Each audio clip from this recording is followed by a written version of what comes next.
In today's news, BVI curfew remains the same. That is the 8 p.m. to 5 a.m. daily.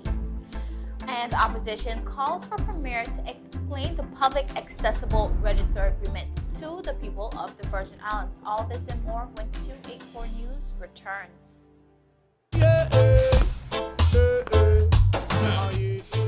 Father Jesus, that line here long like church service. Alright, do enjoy the rest of the day. Next customer line, please. Wait, hold on a second. Yes, Sonny boy, come, yes, Good son. morning. Good morning, Sonny boy. Hold on there. You must have cut fun topic. It's okay. I'll take care of it. What? No man, protect you. How may I assist you?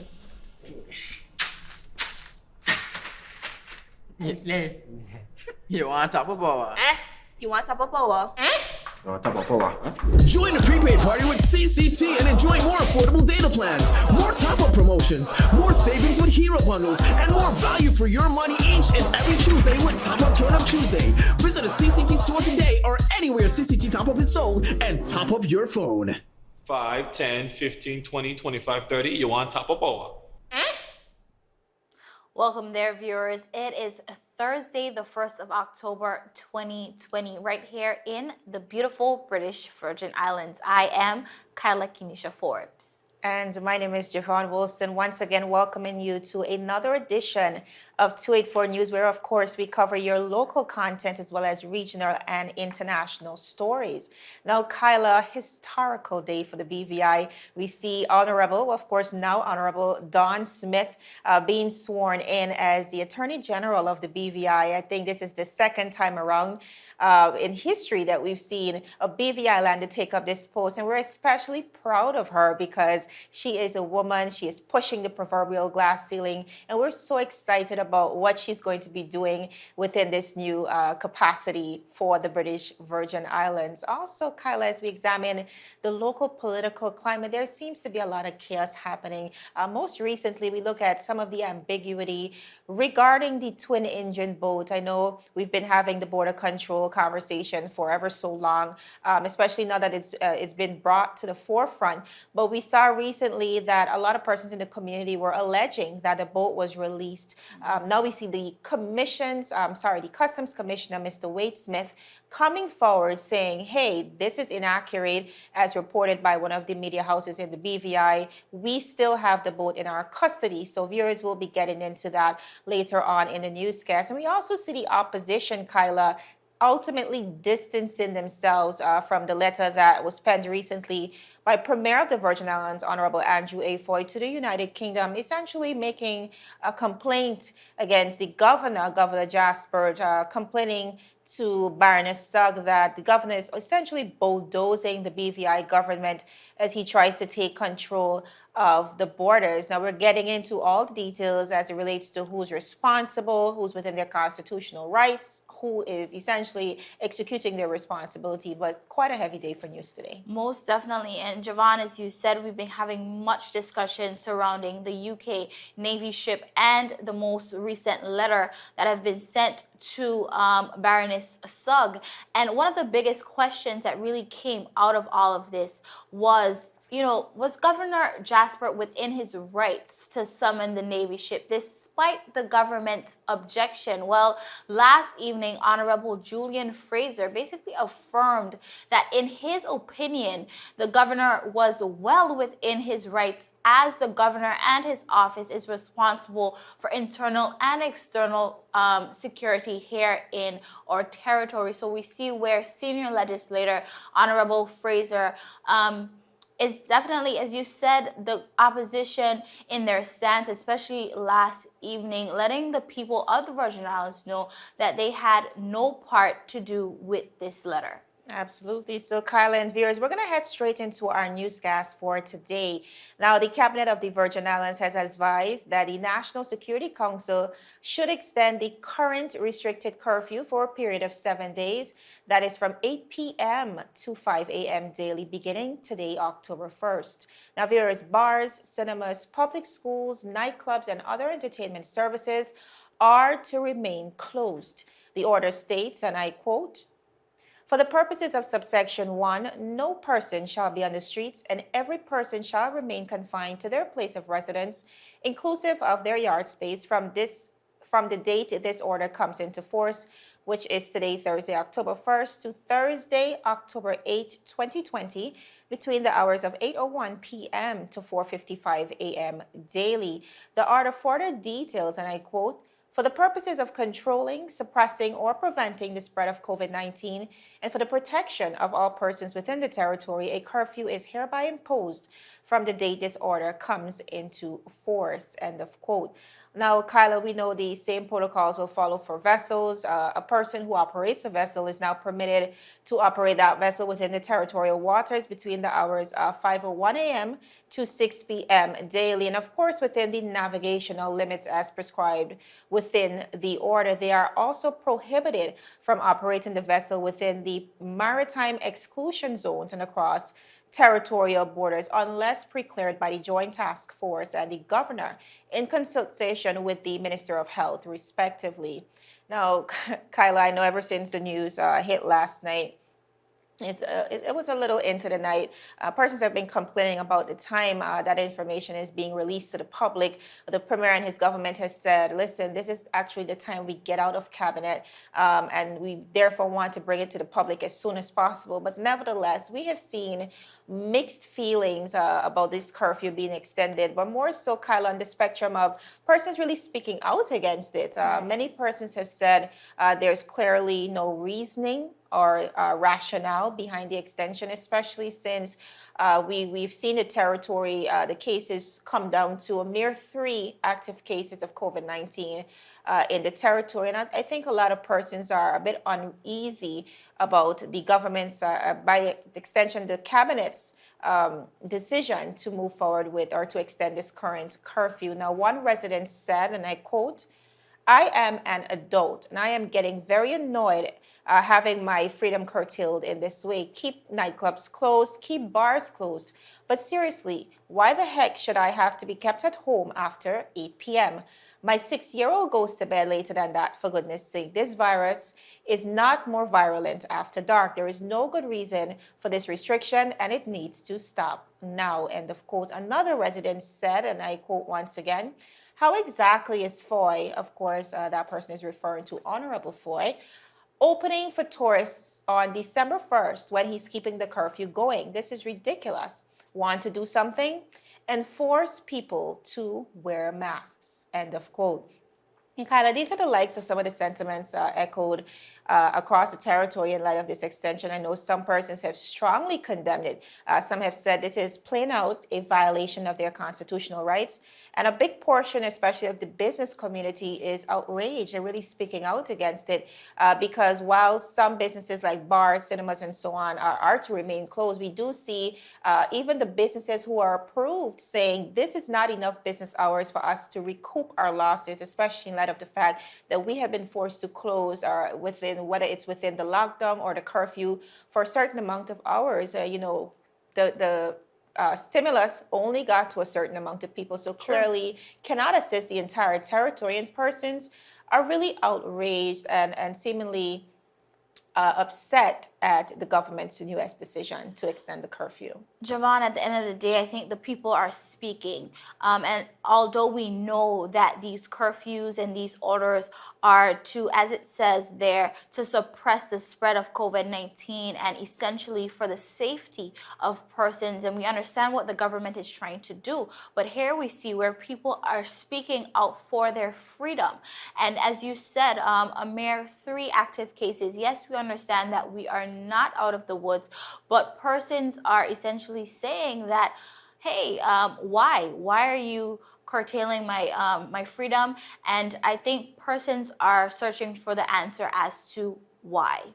Absolutely. Most definitely. Now, Javon, as we move on, we see where the leader of the opposition, Honorable Marlon Penn, calls for the Premier and the government of the Virgin Islands to explain to the people of the territory basically the public register agreement which was made with the UK government. Javon, on Tuesday, the 22nd of September, in a government press release, it was reported that, and I quote, Premier and Minister of Finance of the British Virgin Islands, Honorable Andrew A. Foy, has reiterated the support of the territory's government for working with the UK government towards the implementation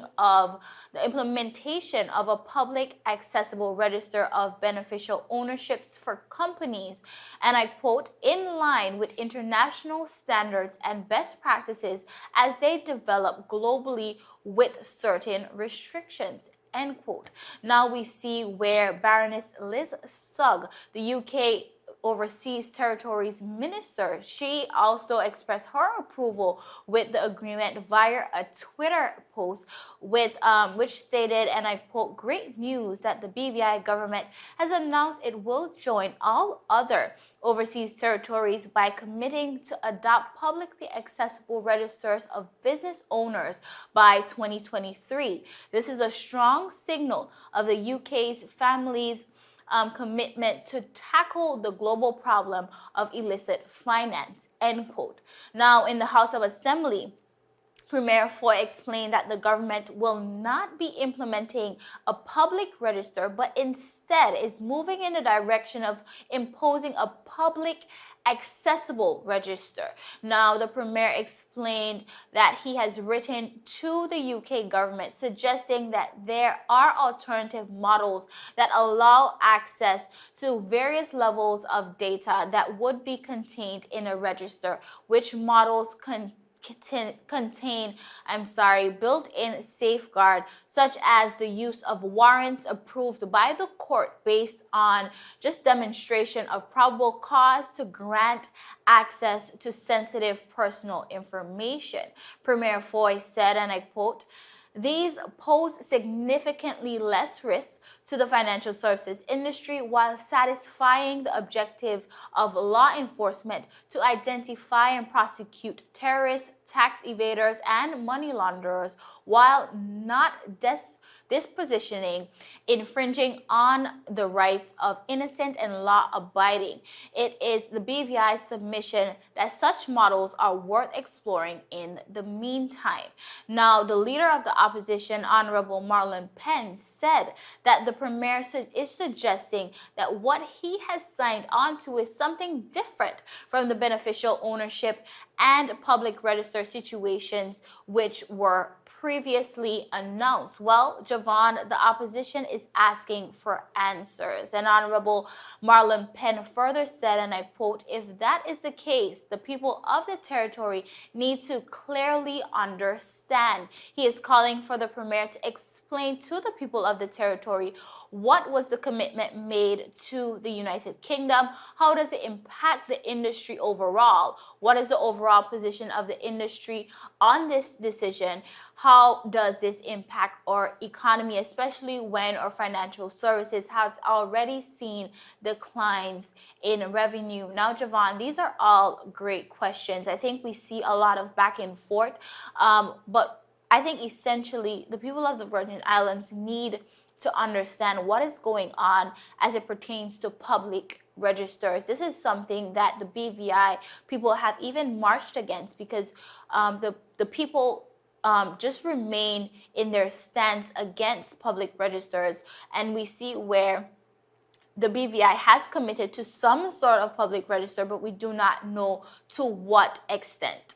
Absolutely. Like you said, all very valid questions. Kyla, when this was introduced back in 2017, and mind you, right after the hurricanes, and this, of course, is the UK mandated publicly accessible registers of beneficial ownership, the territory marched against it because the territory understood very clearly the long-standing ramifications this could have on the financial services sector. We Yes. do know how well the financial services sector has served this territory.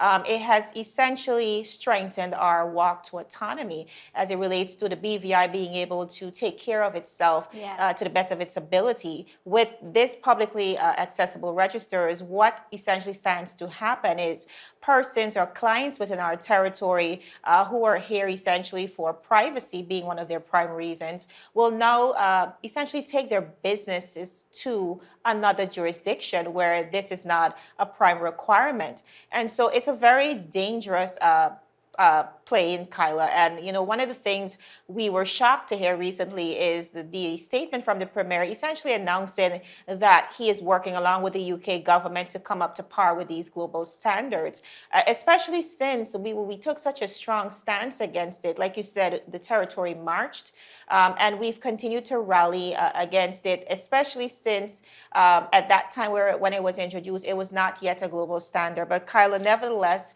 we see the Premier stating clearly now, that it is not the same. And surprisingly, viewers, we will be having the Premier in studio tomorrow. That is 11 a.m.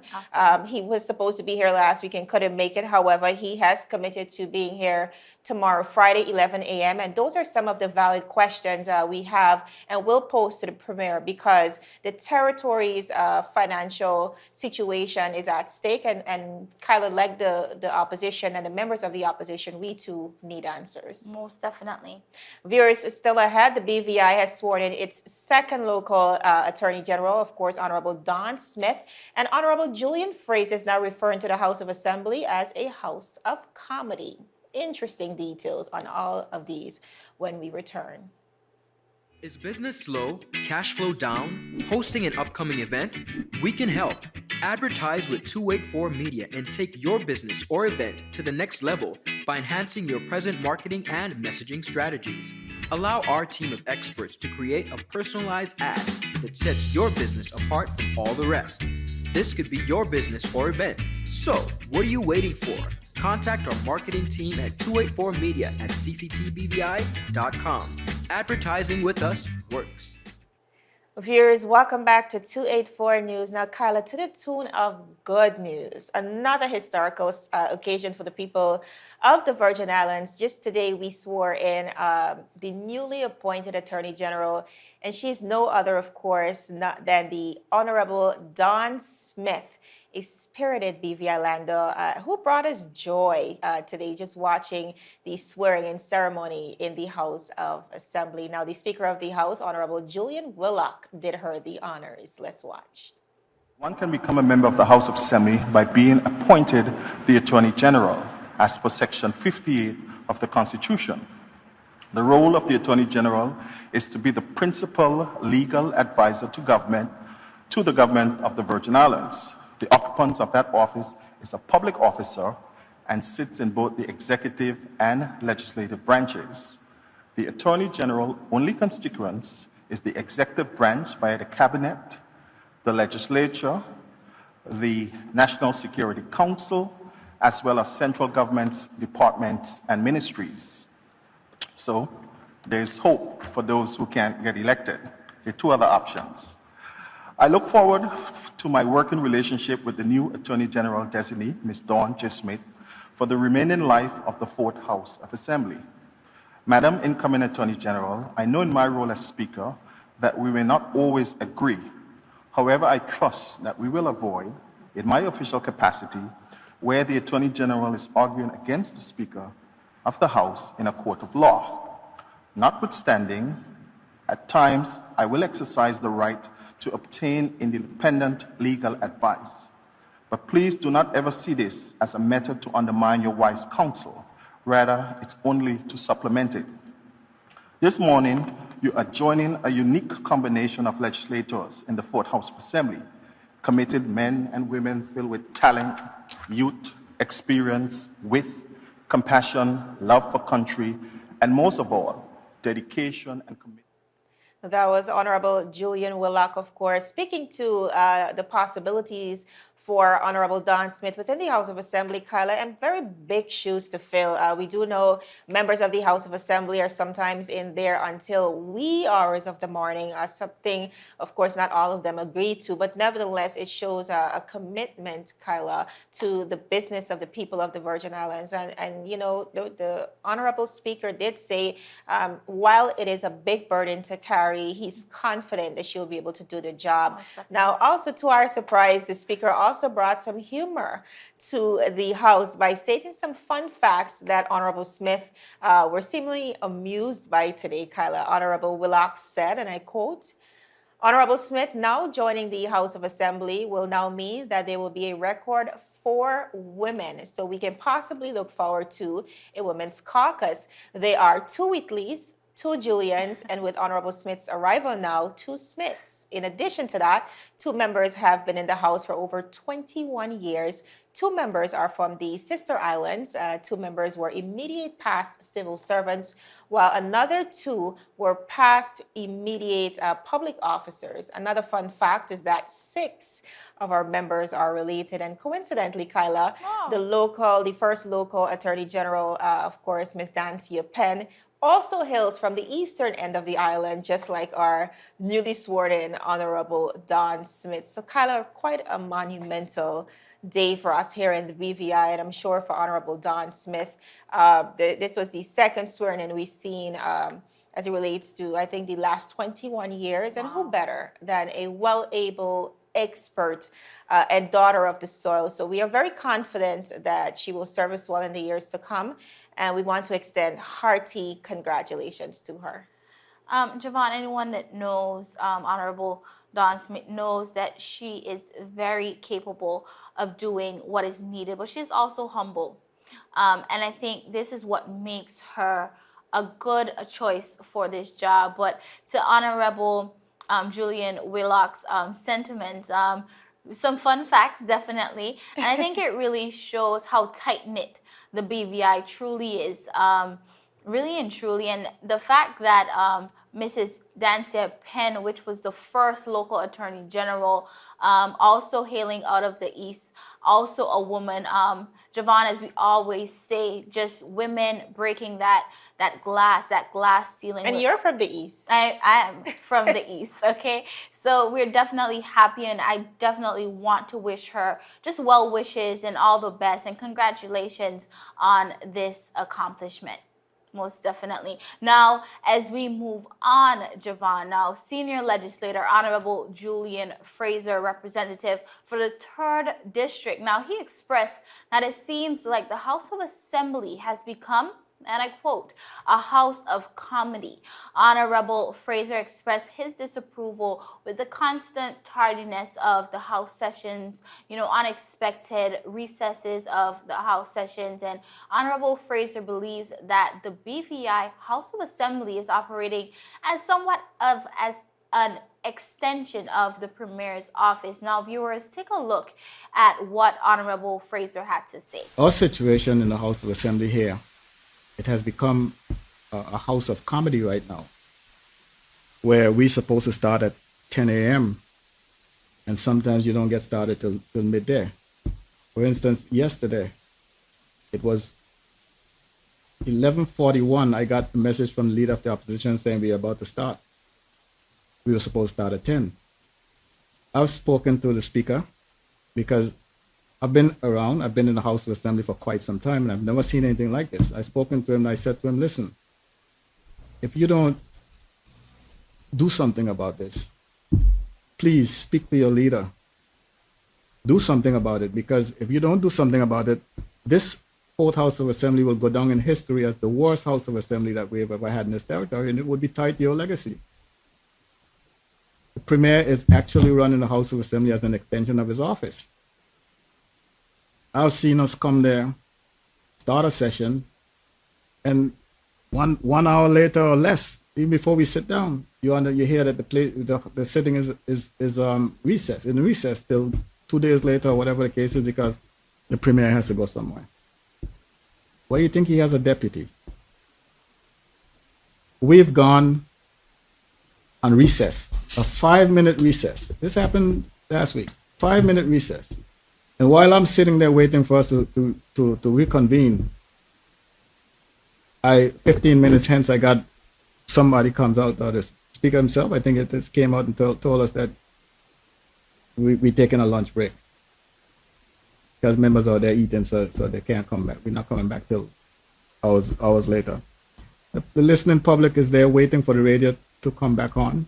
They're listening, and nothing happens. We're on recess. But Javon, really and truly, we see where Honorable Julian Frazer is definitely expressing his disapproval just with some of the tardiness, as I said, the constant recesses, and he also said that he spoke to the Honorable Speaker, and basically in rectifying some of the issues that he is seeing in the House of Assembly, because as he said, if this does not if something isn't rectified, as he would say, this would be probably the worst House of Assembly in history. And we know that Honorable Frazer has been a long-standing legislator from actually 1999, making it over 2 decades. He has served the people of the Virgin Islands. But Javon, really and truly, some persons might find it a bit funny that Honorable Frazer referred to our House of Assembly as a comedy house, but it's definitely not funny if we cannot look to the leaders of the land to behave in a certain manner, Javon. We, as reporters and in the media, we oftentimes, and people in the Virgin Islands altogether, definitely sit down and listen to the House of Assembly to get the relevant information of the day. And some of the behavior that we have been seeing, especially recently, is a bit alarming in my opinion. To say the least, Kyla. And you're right. The House of Assembly being the house that makes the laws, the highest house in the land, should set that precedence. Our leaders should set that precedence. And what we've been seeing recently is a display as it relates to a disgusting display, if I'm allowed to say that. We see a lot of bickering, a lot of back and forth. And like Honorable Fraser said, I remember, Kyla, even working in media prior to the VIP government taken up office, we remember very clearly how much they petitioned as members of the opposition for the then NDP government to be more punctual, for them to be on time, and so on. So these are the things that they petitioned for. So it's almost like a slap in the face when we now hear the current government not abiding by some of the very rules that they petitioned for with the last Speaker of the House of Assembly. So we have to be very careful, like you said, and we want to ensure that our leaders are leading by example. Some persons in the community says, who's policing the police? So also we need to ensure that our leaders are well managed and policing themselves accordingly. And Javon, at the end of the day, yes, it is the BVI, and sometimes things get a bit heated in the House. That is understandable, but we also have to remember that persons externally, persons on the outside is also looking at our House of Assembly and looking at us as a territory. So we must remember that. But before we close out, Javon, you had a pressing story about the Commissioner of Customs, and we definitely want to get into that before we close out. Absolutely. And very briefly, viewers, we know recently the twin-engine fast boat made the news across the media. And one of the concerns we saw was whether the boat was released to the owner. Now, Mr. Wade Smith clarified that the report was inaccurate as printed by the BVI Platinum News article entitled Twin-Engine Fast Boat in High-Speed Pursuit with Joint Patrol Team Reportedly Released. Mr. Smith is now saying that the vessel has been detained by Her Majesty's Customs and that the matter is still under investigation. The vessel, as we know it, may be in breach of a number of legislations, including customs, immigration, and the curfew order. Now, Kyla, we know concerns were raised definitely over the legitimacy of this incident. Even the member for the 3rd has expressed, and he said, my intelligence also tells me that on Sunday a vessel came in, the vessel was chased, and the occupants escaped. This is not a jokey thing. Too much nonsense going on around in this territory. He went on to say that there has been much talk about the surveillance border patrol that is being done, local government versus the UK representative border patrol.